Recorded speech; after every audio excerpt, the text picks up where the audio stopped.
Strategic Policy Institute. We've also got Claykin from FIRST, who's moderating on the chat. And we've also got, it's our director. This was organized and planned together with the GFCE Pacific Hub. And our director, Saya Vaipuna, was not able to make it here. You know, we had a discussion in the cyber diplomacy session yesterday.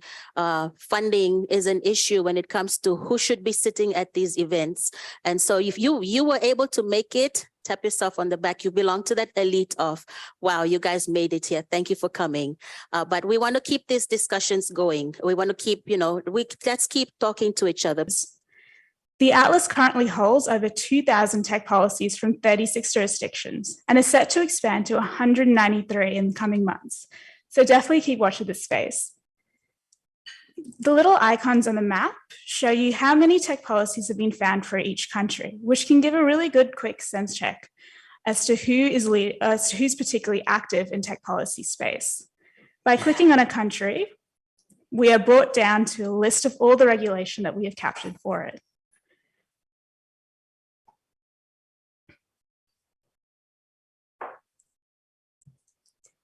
We can also group policies by the regulation category here. We can see now the 15 different categories that we have sorted all the policies into. Now, I know what you're wondering is how exactly we define these policy categories. And I can show you by scrolling up to the top of the page and clicking on the Learn More About the Atlas icon here, it brings us to this pop-up, which explains the definitions of each policy category and policy type. We know that every jurisdiction and even sometimes every researcher has different definitions for each of these policies, policy categories and types. So we've developed these guidelines to explain the Atlas's rationale for categorization. By going back down and clicking on a category, we can expand the list to see what regulation has been created in this space from different countries all over the world. Now what I'm going to do is just show you some examples of how you can use the database to search for particular policies and legislation. So in the first example, I'll show you how the free text search bar works. Using this can be particularly useful if you're looking for specific policies or keywords relating to policies.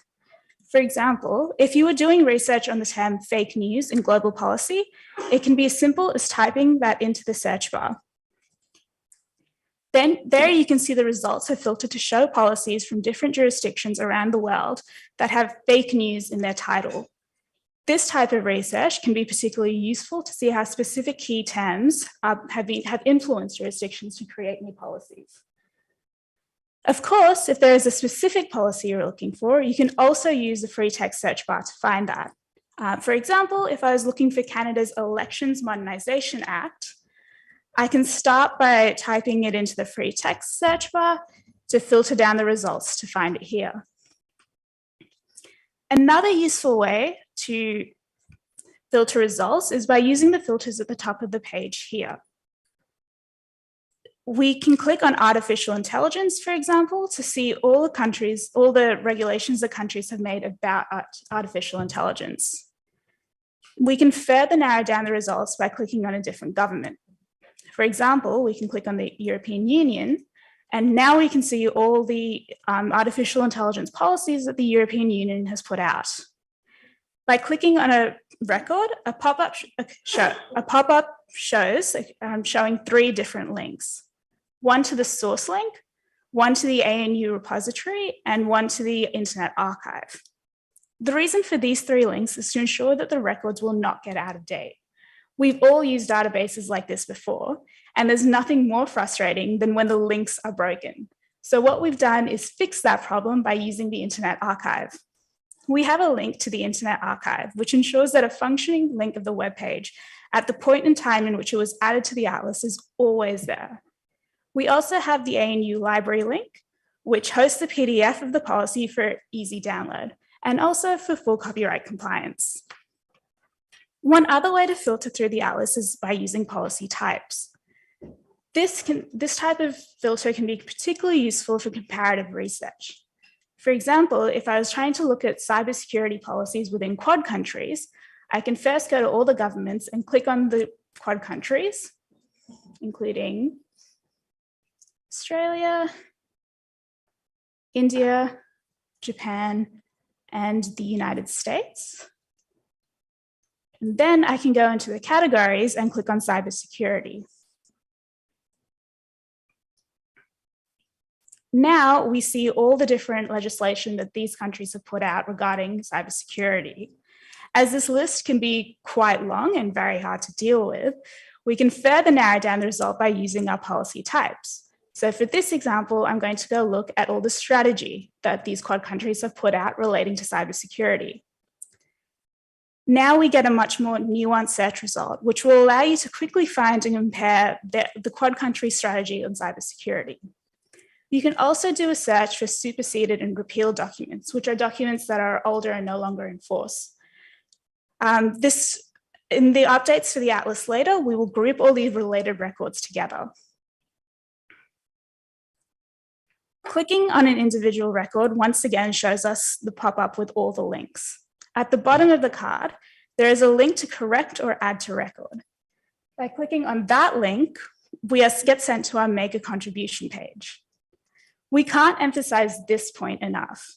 We know that there are things in this atlas that we've either missed or are somewhat incorrect.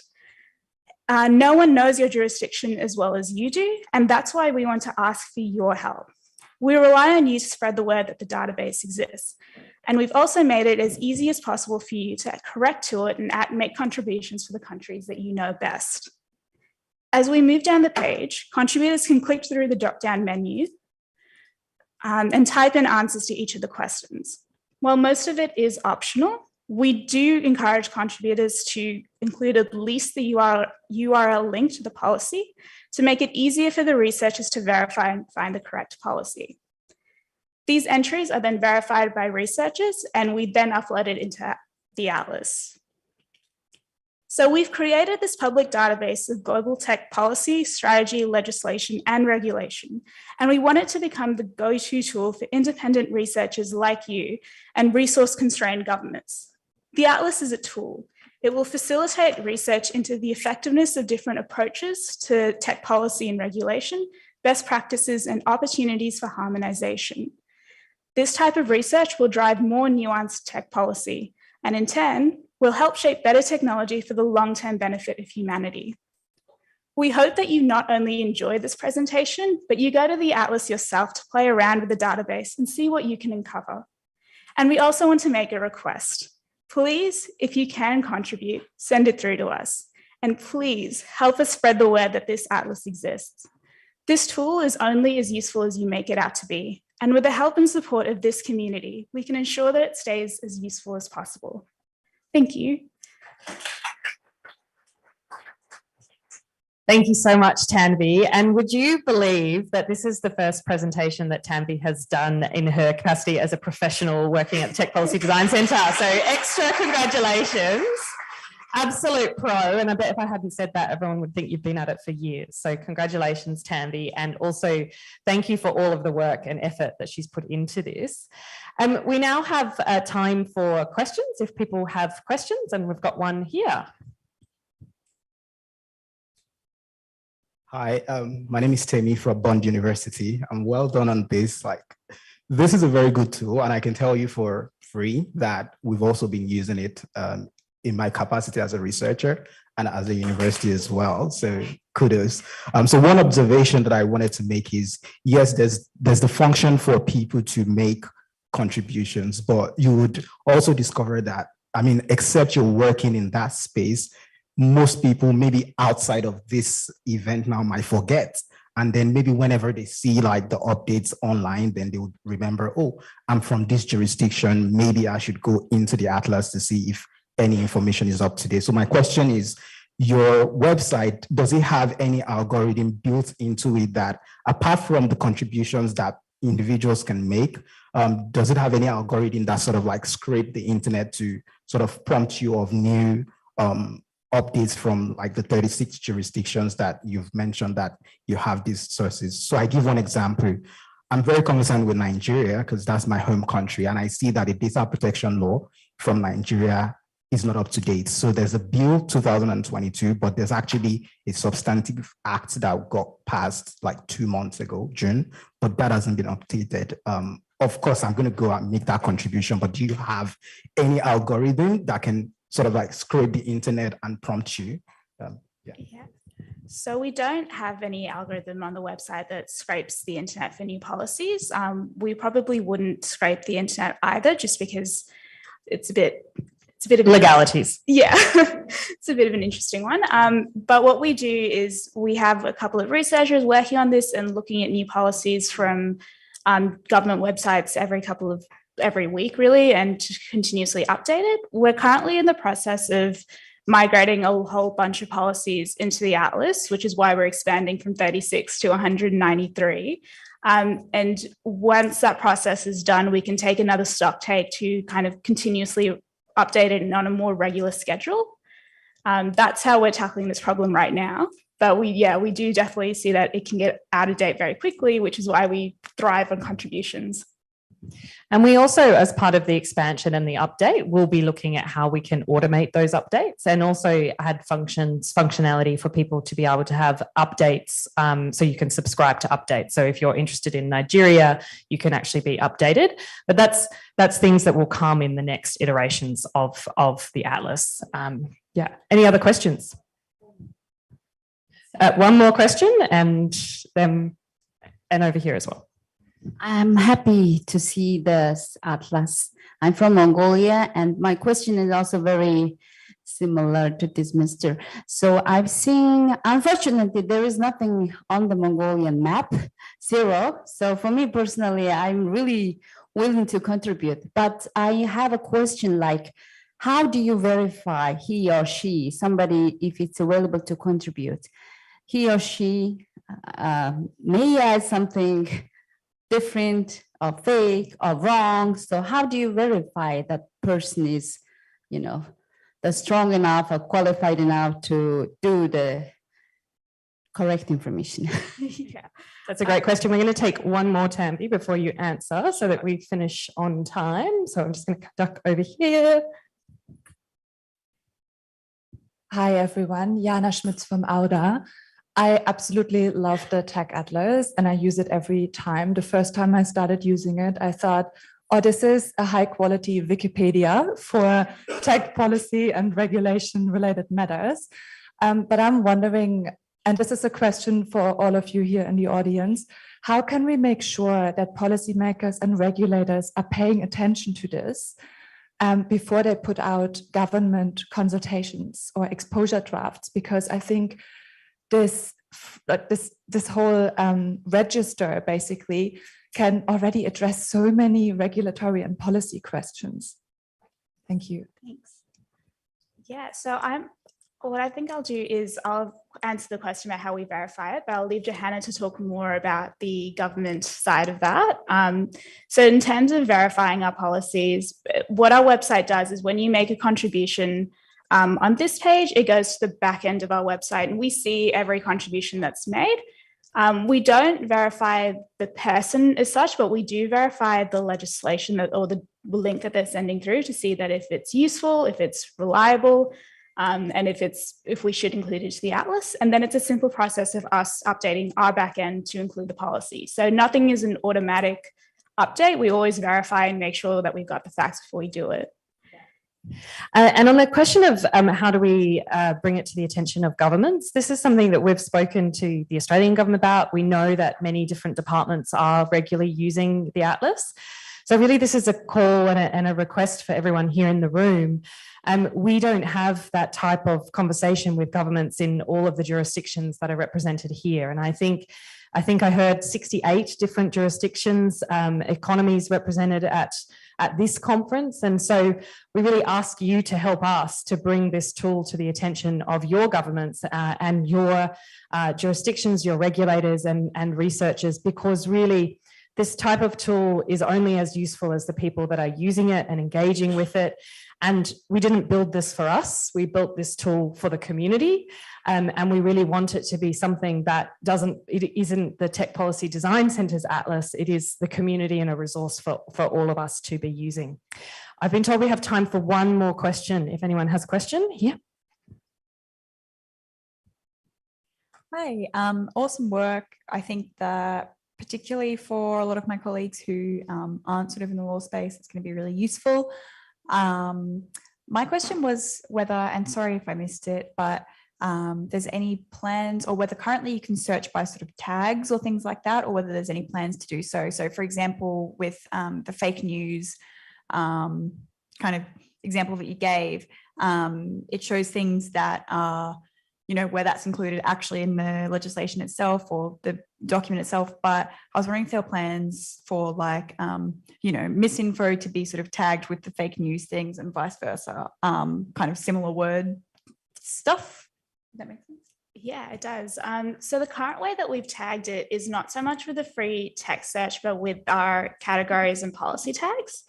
And the next iteration, so right now we're limited in the sense that we only tag one policy with one category.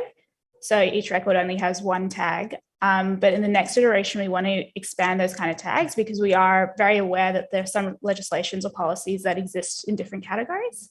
So when that happens, when you do like a free text search for fake news, you should be able to see the different places that it's tagged. Okay. All right. And that update and launch will be live in October. So it's coming, we're literally in the process of building it. And Tanvi and I were just saying we're working with the designers on the next iteration. And we're like, oh gosh, we wish we could present the new iteration because it's even better. But you know, this is pretty amazing as well. There was some other questions, but we'll take those directly with you after. I'm very conscious that there are 2 presentations following us and we're going to stick to time and also allow those following enough time to set up for their presentation. So thank you very much. Please do help us spread the word. There's the cards on the table. We also have a stack here. If you want to take them and hand them out, please do. And please, there's all of our contact details on the atlas. So please don't be shy and help us build this tool and make it even better. We welcome your suggestions in how we can evolve it. Thank you. And thank you, Tanvi.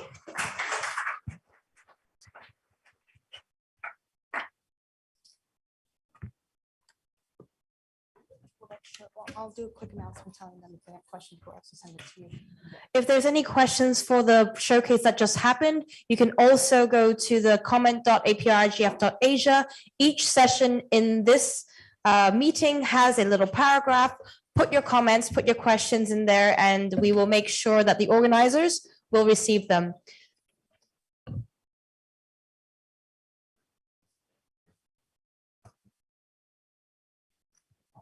This is the only one.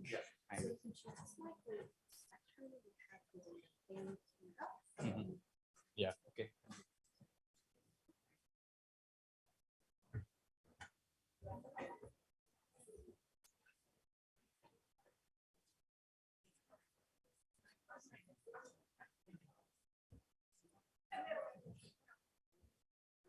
Okay, we can start now. Yeah. Okay, good afternoon, everyone. Yeah, this is the second presentation in the showcase. My name is Elanto Wijoyono. I'm from Combined Resource Institution, an NGO in Indonesia. My organization located in Yogyakarta in Java Island. Different city if you compare with Jakarta, the name is similar actually. And for this session, will not show you like a demo or demo apps or maybe a website simulation, something like that. But actually, this presentation also related with the information system, but more focused on the context of the village development in Indonesia. So I will give you some background information and also some good or maybe bad practices in Indonesia regarding the initiative to develop information system by the local government and also by the village government in collaboration or with the cooperation with the multi-stakeholders, something like that. So, okay, next slide, please. Yeah. Oh, we don't. Oh, yeah, this way. Thank you. So,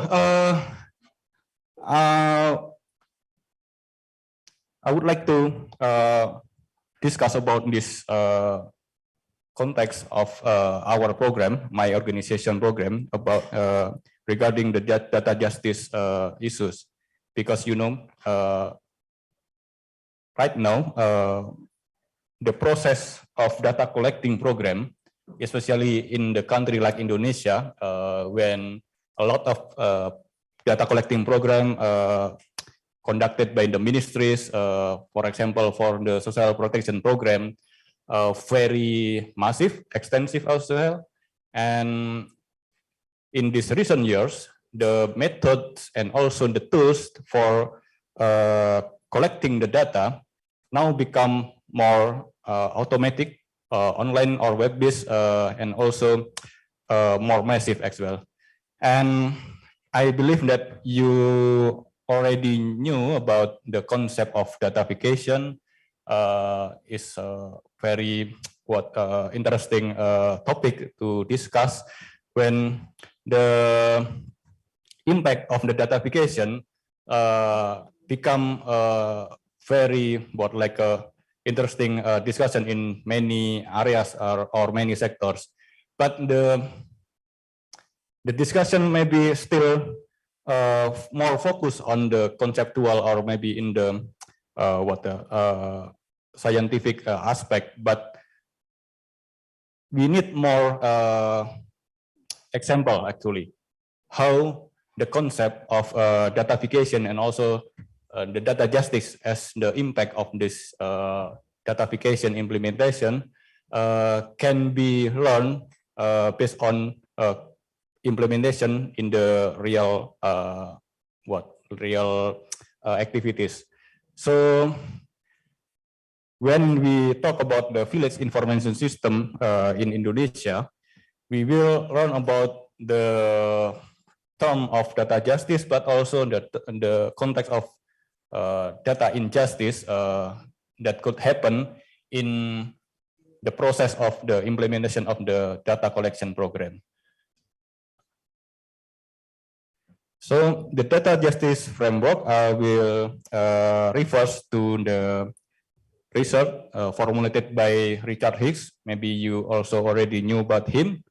And there are some principles about data justice that we can use as the basic principle to analyze the process and also the result of the datafication. For example, also in the implementation of village information system in Indonesia. And based on this principle, actually, we can learn that in each principle, we can see the context in the implementation of the data collection program in Indonesia. For example, from the procedure data justice, the first one, the first point, in this principle, actually, we can analyze the information value chain model.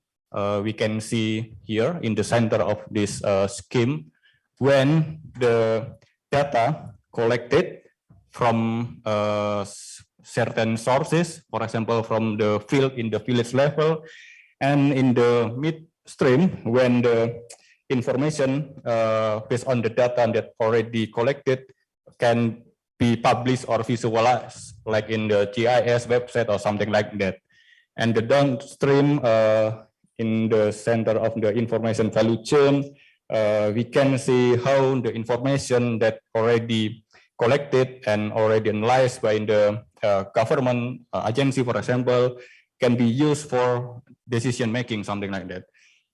And in every principle, actually, will have a more specific more specific point that we can used as a basis for the analysis whether the village information system can fulfill the principle of data justice or not. But I will not explain one by one too much time, and I believe that you also can see a lot of paper and research from many scholars about this principle. But I would like to emphasize that this theoretical framework still open to discuss with you all, and also maybe in the next future that the process of data collection program in the local and also in the village level very important. So right now the datafication also give a lot of impacts regarding the process of the development planning, because more data collected, but we cannot guarantee that those data will be analyzed and will be used for the decision making. So the concern, we can discuss more later about this benefit of the datafication, for example, like in the village information system implementation program, how the datafication also can give a negative impact. You can, I mentioned before about the data injustice, for example. So this include the surveillance of and also the loss of privacy, the capture of development gains by private corporation, and so on. So in the context of Indonesia, we have, right now we have 34 provinces and also more than 80,000 villages in urban area and also in the rural area. And from 270 million inhabitants in Indonesia, 25 million of them are below the poverty line. And most of them, from 25 million people, become the target of the data collecting program, the priority target, the main target of data collecting program conducted by the ministries, by the government agencies for the social protection program.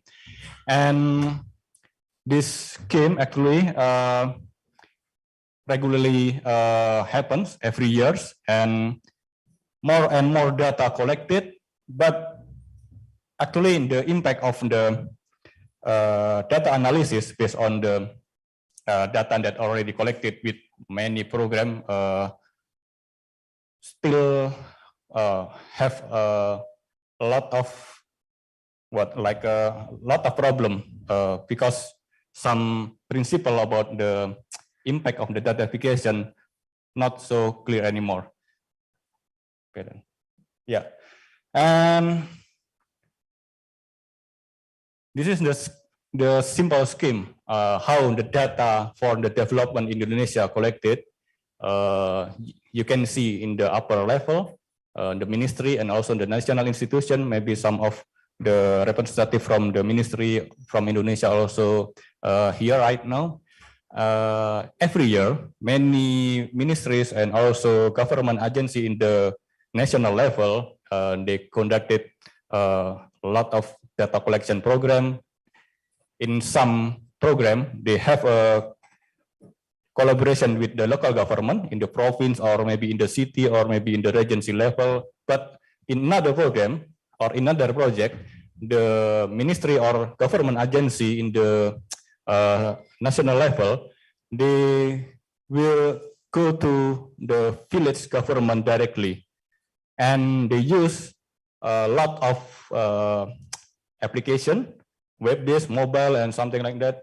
And most of the data actually, when we criticize this scheme, most of the data will be stored and also collected in the data center in the national level. So when we talk about the data sovereignty, in many cases, the local government in the province or district or agency level, they have not much power to keep the data. And of course, in the village government, actually, this has become very important discussion in Indonesia, how the data sovereignty also can be conducted in the local level of the government, also in the village level of the government. And regarding the social protection program, in Indonesia, we have some law, and every law here, it gives like a mandate to collecting the data by the government using information technology. And you can see here in the last point, in 2014, Indonesia have a law concerning village that in this law, village can have their own authority actually to make a development planning based on the data. That's why the concept of the village information system raised in 2040, especially in the Article 89, the concept of village information system specifically regulated in this law. And after that, the village information system mainly used to support the social protection program, especially to collect the data of the population that can be used to target the participant of the social protection program in the local and also in the village level. And until now, you can see here, Indonesia also has a big number of targeted transfer program, because Indonesia is not is not a country with the so Indonesia choose to make a social protection program with the targeted program. So we need to identify who is the poor and then how to transfer those to the individual. That's become the reason why the social protection program need a lot of data to be collected and then to be analyzed. These are the list of the program of data collection since 2005, for example, and until now. So you can see here the actors who lead the data collection program in Indonesia and the data that already collected and then published can be used by the ministries of government agency to conduct the social protection program. So you can see the evolution of the program here. And so, yeah, I still have 5 minutes. When the Village Information System initiative already started, in some regency, my organization combined, since we are the NGO, not the private company who develop software or something like that, but my organization also develop IT solution initiative based on the open source tools. We develop village information system in cooperation with some local government in the regency or district level. How can we use the village information system as a tool to integrate the data that needed by the ministry or the national government agency can be collected, sorted in the local level of the government, because in every local government right now, they already have the authority to have the data center. So these are our outcome, our implementation program that can integrate some data set that published by the ministry or central government agency.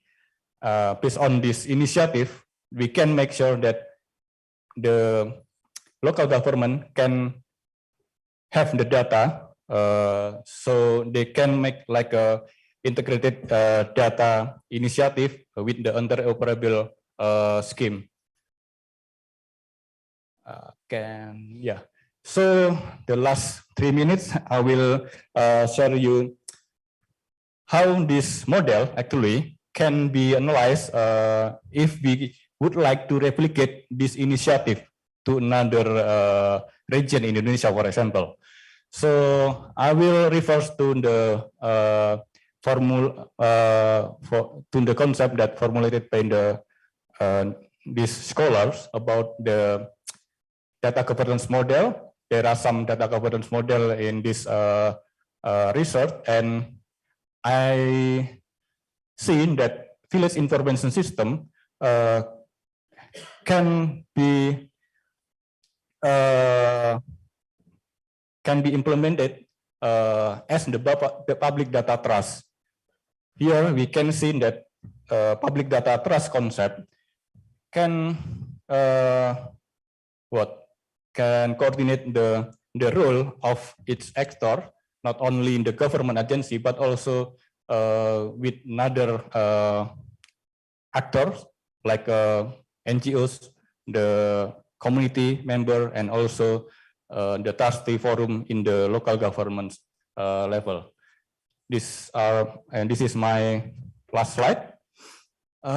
This is the model that we propose if the model of village information system implementation will be replicated in another area, not only in Indonesia, maybe in another country as well, how the public data trust principle can be used as the basic model to make the coordination between the actors here, the local government agency actors, the village government actors, and also another GSO, maybe also the corporate and the initiator, the platform developer, something like that, in one forum.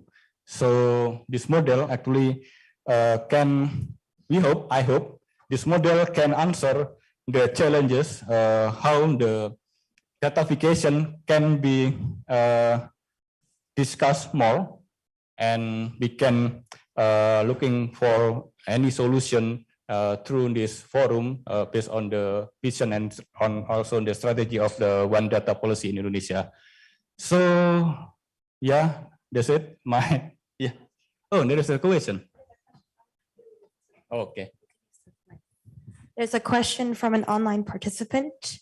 This is from Samik Karel. The question is, what's the process like for data collection? Do they sign a consent form? Do they pay people for their data? How long are these data stored? What's the accountability for these public data? Okay. Yeah. So there are some scheme or also methods to on the data collecting program in Indonesia. Every ministry have their own scheme and also methodology, and yeah, some of them with the participatory methods. So the committee member in the village level also can participate to collecting the data. So, but except beside the national government agency, the local government also can conduct their data collecting program. And if they have a budget, they can make a participatory planning also with the data collecting program, with the participation with the committee member. And the village government also have their own budget.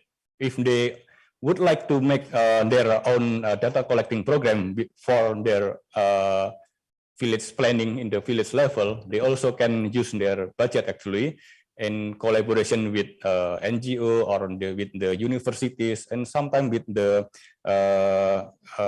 private sector as well. So I think a lot of scheme that can be done. Thank you. Okay, that's it. Okay, thank you. Thank you very much. Up next in the same room, our third showcase is the Be Safe project.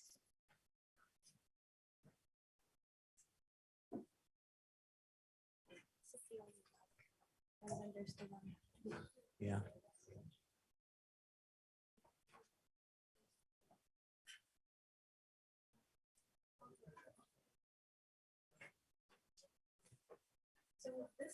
Hello. Okay.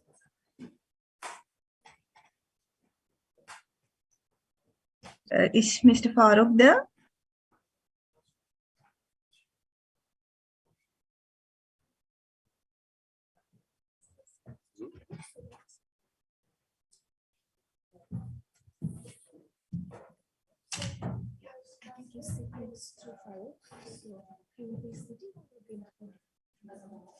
I can see you have very little time, actually. Yeah.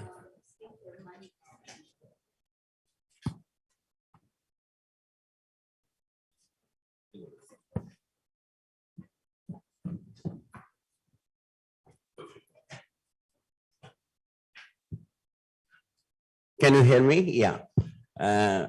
My name is Farooq Faisal, and I'm the regional director for South Asia of an international human rights organization called Article 19.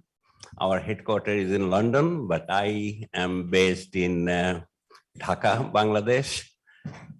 And a big work that we do is mainly in the digital sphere, and that's what brings me here.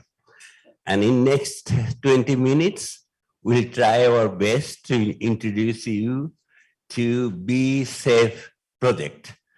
And this is a mix of hybrid and on-site person. I have three online presenters, actually the creator of this project. And I also have one speaker beside me. I will introduce them one by one. But I think it will be easier to introduce the main theme, the Be Safe project. And I will introduce Sagarika. Sagarika Wickramasekea is the co-founder of Lanka School of Internet Governance, Board of Trustee of Internet Society's Secretary, APSIG, Advisory Board Member of EXCO, member APNG, XCO member of DCLK, past president of ISOC, Sri Lankan chapter, past vice president LKNOG, and advisory board member of Linking. Today is based in Sri Lanka. So I will request Sagarika to briefly let us know why you are proposing this application and what is Be Safe to Home. Can you please? Hi, everyone. Good afternoon. So it's thank you, everyone, for us to give this opportunity. So basically, why Be Safe? So at this digital inclusive world, so without knowing, part of our community is left behind. So we wanted to address that issue, like specifically persons with disabilities. They are left behind at the disastrous time. So we wanted to address that issue. So we have decided on 6 main points. One is accessibility. So we wanted to make sure that everyone can access the benefit from the same services, information, and opportunities as those without disabilities. And the independence, specifically speaking, being a woman in the Asia Pacific sector, so we have so many barriers. But being a woman with disability, it will be doubled or tripled. So we want women to be independent.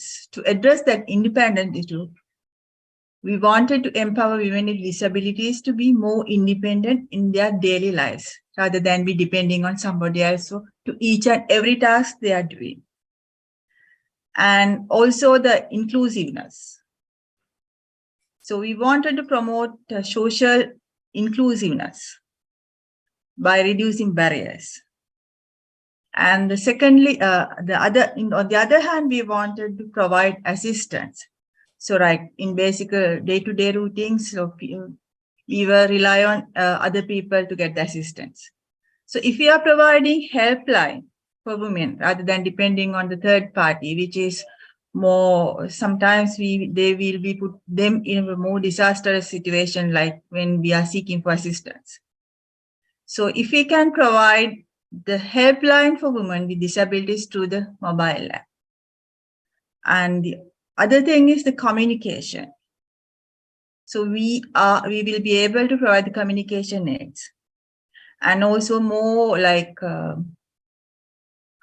prominently emergency situation, like in 2004 tsunami in Sri Lanka, there were many people with disabilities were left behind.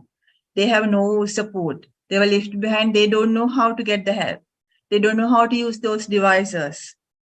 So in the emergency situation, if we can provide the mobile app, so then they will be make sure they are safe and well. Next slide, please. So as I am saying earlier, the BSAFE project is intended to provide a helpline for women with disabilities through a mobile app. It was designed to connect the relevant authorities to provide numbers through the app, where the human support team will be operated at the back of the helpline 24/365. As I said, it was born because in many disaster situations, women with disabilities are left behind, where they have less opportunities to cry for help. So this app is still in the transition period, where we need more technical support to develop the support line. So I think this will be the time to showcase this product and look for more support and comments. Thank you. I think my good friend Maniq will tell you the rest. Yeah, thank you, Sagarika. This is just an introduction of this software, the application that they're developing, and we'll discuss a little bit more into that. So I'll invite our second presenter, Ms. Maniq Gunarathna. She is the co-founder of Lankan School of Internet Governance, manager, specialist training and disability resource center of the Employees Federation of Ceylon, and leading specialist in training, promoting, and developing information technology for persons with disabilities nationally and internationally. So I would like to ask Monica to discuss a little bit more on the difficulties they're facing, especially briefing on the ground reality and on application features a little bit. Monica, can I invite you? Thank you, yes. As Sagarika said, women with disabilities are marginalized. One, being a woman. Two, being a woman with a disability. And number three, they are not empowered. If they don't get the proper information in accessible format, then they are triple marginalized. So therefore, we decided to develop this app called Be Safe for women with disabilities to be safe in the society. The significance of this app is its inclusivity, an app developed by a person with a disability together with the support of sighted person, because we always say everything should be with us. So inclusivity is also there. So we developed this app in the initial stage to log in with their national identity card in Sri Lanka, because we wanted only women with disabilities to have this be in this use this Be Safe app, because sometimes when other men also get involved, there may be cyberbullying and other harassments as well. So from the national identity card number, we can track whether the person is a man or a woman. So you can put the national ID card number and log in. And the significant is all women with disability, diverse disabilities are included in this app. First, if you are a vision impaired person, you can select vision impaired person and go inside that, because that section is fully accessible for screen reader users. Then, if you are a partially sighted person, you can use the partially sighted section, and it has the screen magnifier. Everything is in large font, bolded, which suits for partially sighted people. Then there is option called for hearing impaired person, because then they can get these services through a sign language interpreter, because hearing impaired persons, they need the sign language interpretation to gather information to call all these hotlines. And in the other category, people with physical disabilities and psychosocial disabilities and all other disabilities come under this category. And when you go inside the app, there are lots of information. If you have cybercrime, cyberbullying, there are numbers where to call. And not only that, if you're on the road, if somebody comes and try to bully you on some other matter, because if you're on the road, you will not remember any of the numbers and you will not have any number in hand.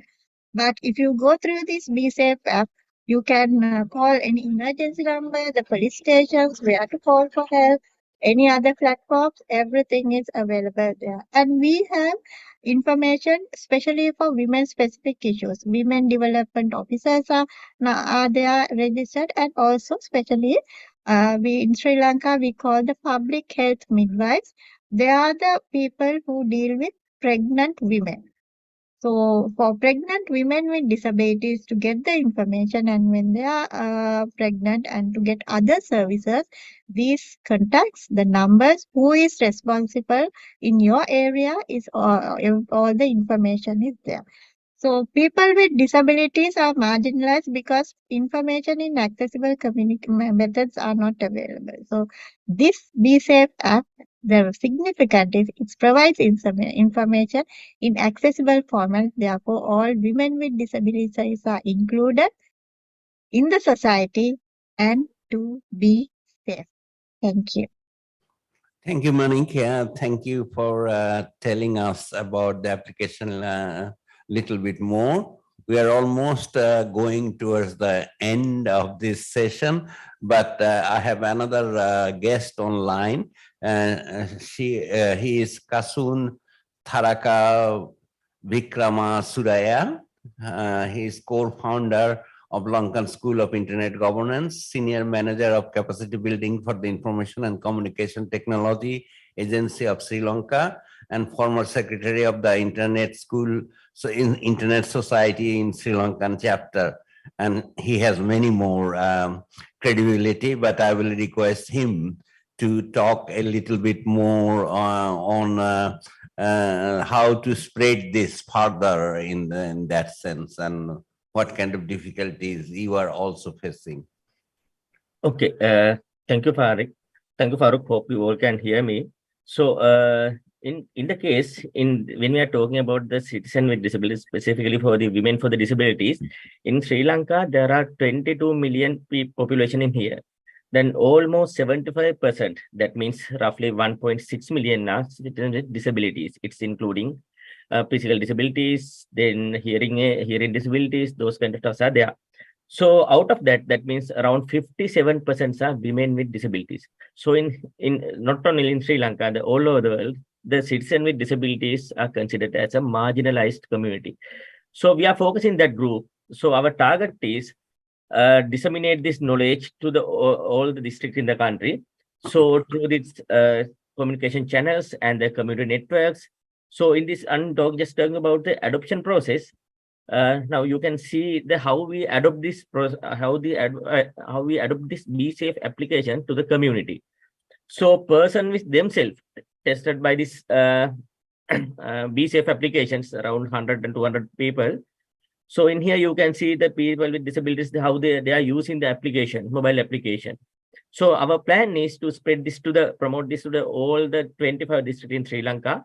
So we are planning to use social services officer support and the community engagement and all other people support to disseminate to the help to our people with disabilities, mostly the women. So the adoption process, we are facing different kind of challenges, several challenges. One thing is access to the technology. That means all of us know the price of the devices with the accessible technologies are very high. That's the very first challenge we have identified. Second thing is digital literacy. In Sri Lanka, the literacy is around 92%, and the digital literacy in Sri Lanka is around 60.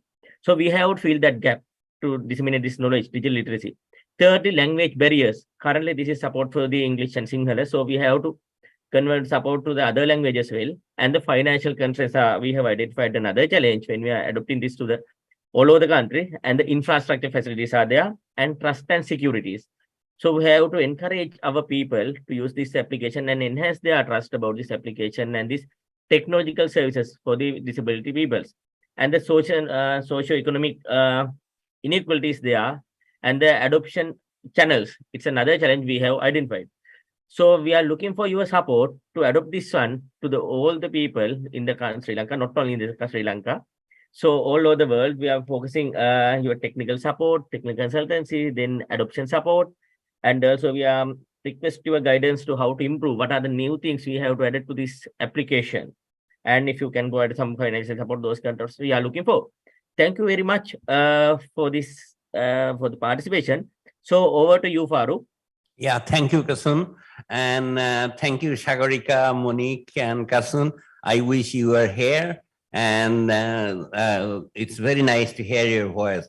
I'm glad that at least physically, I have a friend sitting beside me, Dr. Mohammad Sabbir. He's a member of ISOC Board of Trustees, founding president of the ISOC Accessibility Special Interest Group, now converted to ISOC Standing Group on Accessibility. He's a member, board of director of the ISOC Pakistan Islamabad chapter. I would like to ask you a little bit beyond Sri Lanka. What is your suggestion for a way forward, and how to include these into other countries as well? We only have 2 minutes in our hand. Thank you very much, Farooq, for this very elaborative introduction. Just a small correction that I used to be the board member of the Internet Society, which my term finished in June. So with the consciousness of time factor running against us, I would just say that we have heard the wonderful features and the possibilities that this wonderful project has. I would not call it just an application. It has features that go, and it has facilities that go just beyond what a mere application on your mobile device can provide. Coming from that region, I know that how much women with disabilities could be marginalized. They are at the very least double marginalized, and sometimes in some cases thrice marginalized as well. Without going into that discussion, I would say that this is a project that could provide, if not all, but some of the solutions to their problems. How can we extend this beyond Sri Lanka is a crucial question. And my suggestion there would be to introduce this project is in forums like this. It's a wonderful effort by the organizers, by the developers of the app and the organizers of APrIGF, that we are talking about this project in this very forum. So these forums could be one of the best platforms to discuss these applications, to let everybody know that yes, these kind of applications are there. If the government's institutions, they take interest into these, they can go into different countries. Related to that is the introduction of this application to the ISOC chapters.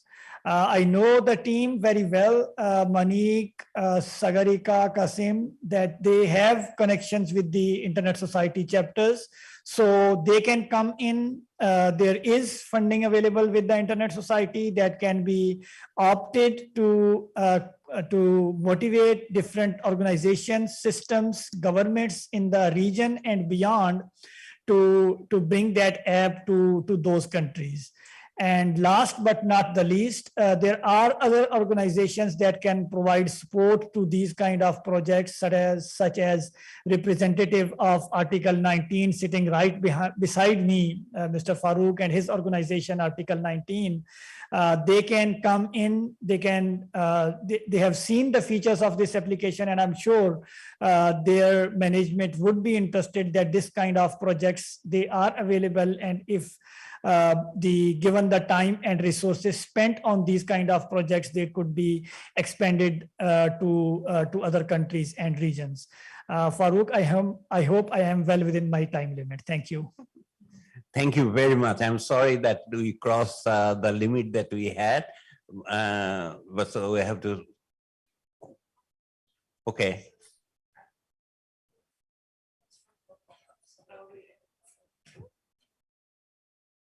We have a question from a remote hub, actually, from KDU Sri Lanka local hub, Nirosha. Her comment and question is, thank you for presenting this wonderful project. What are the problems and issues when you are developing this project? Can you introduce beyond Sri Lanka? And is there any limitations that you have taken to implement this in other countries?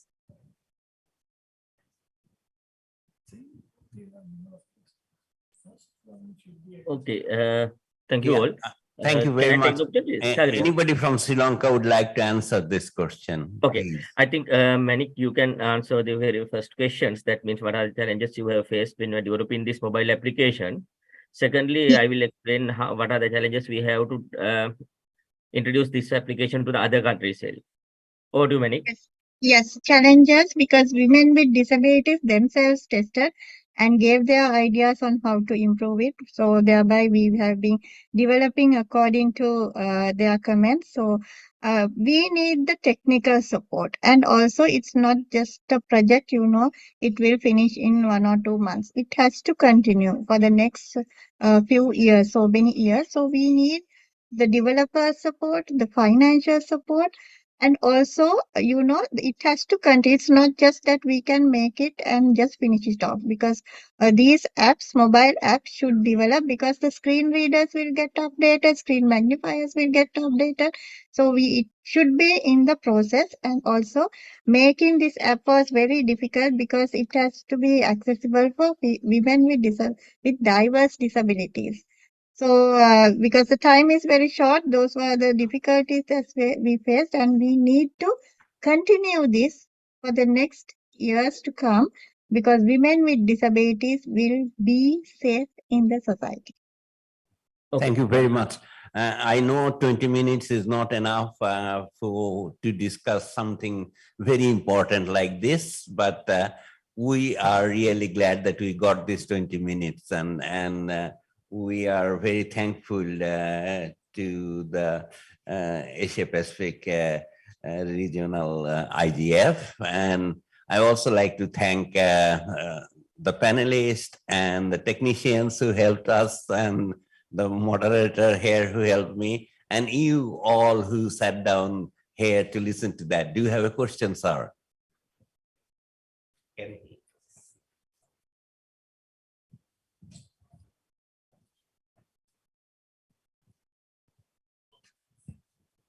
Yes, my name's David from APrIGF. Thank you very much for sharing the features of this app. I'd just like to know what interest you've had from other donors with respect to the prototype you've got and rolling it out, because funding is really important if you want to replicate it, I guess. Also, what do you predict the adoption rate would be, given all the challenges you've had in communities? And just also the accessibility features that you've got. I think you discussed very briefly, but I'd be just interested to know a bit more detail about those accessibility features. Thank you.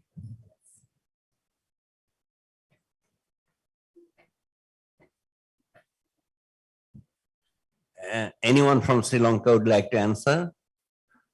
I have one line also to add to this because of the donor issue. Hello, am I yes. audible?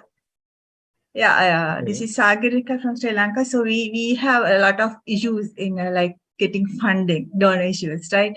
So like at the moment we were like, so as we planned, we were unable to go. Like still, it's not supporting the iOS. Only for the Androids we were able to develop. So we need to like diverse, different instruments to be adopted in this with this software, and as well as the funding issues. Like we have been trying for last 2 years to get more funding to develop more accessible as Be Safe app, but still we were unable to do that because the development cost is very high, and also the other technical problems, kind of like people who are specifically dealing with like using this app, they do have to have the more technical training on this, or like we need to train the trainers in the regional level, as well as the domestic level. So those are the main challenges we are focusing, but we do need to have more funding for that. So that's one of the challenges. Thank you very much. Is there any more question? Like we have to finish it, I think. Yeah. My last line is that I'm doing this development work for last 30, 35 years. Fundraising itself is a science more than the developing a software. So there has to be a strategy. And I have my colleague Rubki Farhana with me here. And we have lots of interest in Sri Lanka and South Asian countries. So I hope we can continue this discussion, and we continue this issue to draw attention of the donor and other bigger multilateral companies so that they understand the importance of this kind of initiatives. I would like to thank you very much, you all. Thank you and thank you.